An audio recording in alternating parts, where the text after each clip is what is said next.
Today, DJs 3021 and 3211 are on their way to Arthur's Pass with a special excursion from Christchurch. Once there, they will uncouple from the coaches and let the old EO class electric locomotives take over. In real life, I was lucky enough to see the real DJ 3021 in the goods shed at Middlemarch back in January 2007. On the same trip, I also remember seeing DJ 3211 shunting coaches at Dunedin Station. This is bridge number 45 across the Beeley River.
As the DJs arrive in Arthur's Pass, we see steam locomotive JA1271 idling in the back shunt.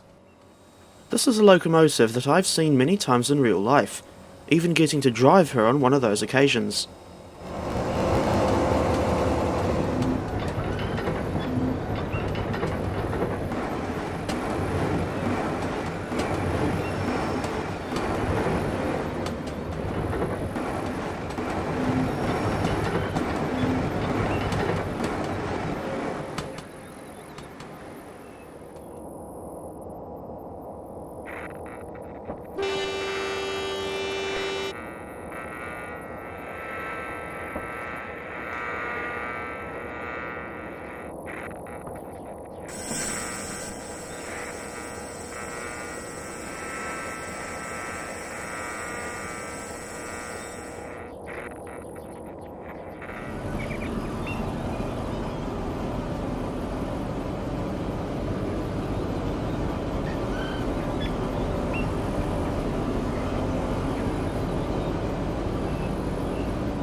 Now EO3 will lead the train through the Otira Tunnel and down to the village of Otira itself.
At 8.5 kilometres long, the Otira Tunnel is one of the longest railway tunnels in New Zealand.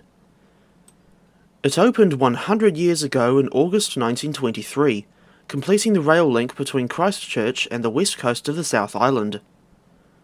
The tunnel is notable for being on a steep 1 in 33 grade, going uphill towards Arthur's Pass. These days, the Midland Line is still used by KiwiRail passenger and freight services, most notably the Tranz Alpine and the coal trains to and from Westport and Nakao, but the overhead wires were removed in 1997.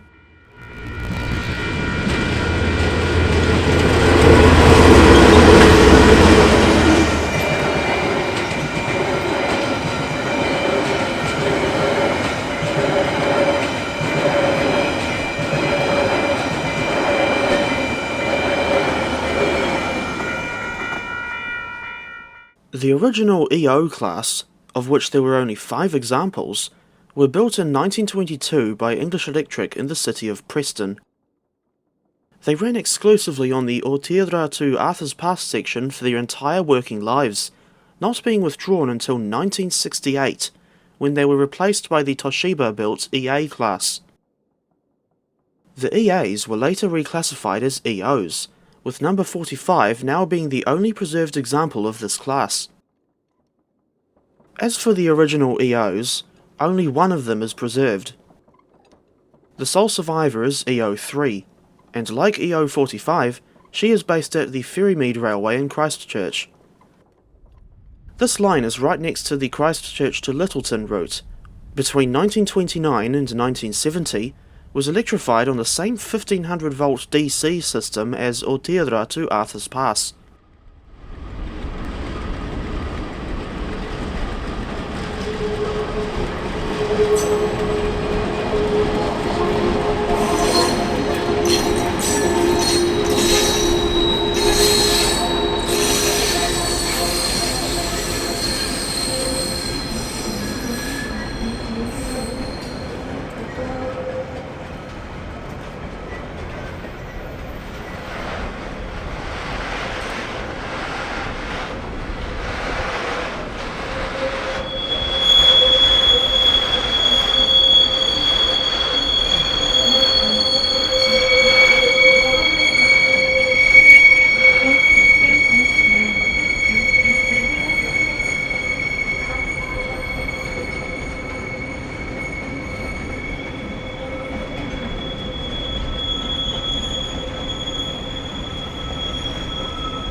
Now we have finally made it to Otira, and it's time for the EOs to run around their train for the return trip to Arthur's Pass.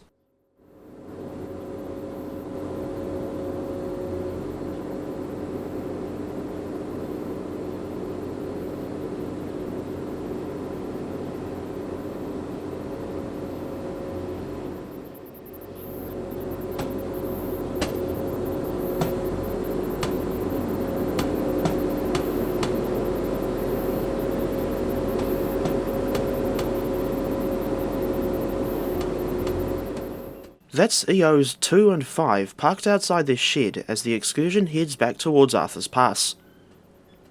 Originally, these locomotives had a cab at each end, but in the 1940s they were modified to a single cab design. And the preserved EO3 has now had that original cab reinstated, while the other has the same modified design that you see here on EO5.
Unfortunately, the EOs have had to leave 2 coaches behind because they were really struggling with all 9 coaches. Most of the section from Otira to Arthur's Pass is on the steep 1 in 33 grade.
Now that they've arrived back at Arthur's Pass, it's time for EO4 and her classmates to uncouple from the train and let DJs 3211 and 3021 take over for the rest of the journey back to Christchurch. Our coverage of the excursion ends here at Arthur's Pass.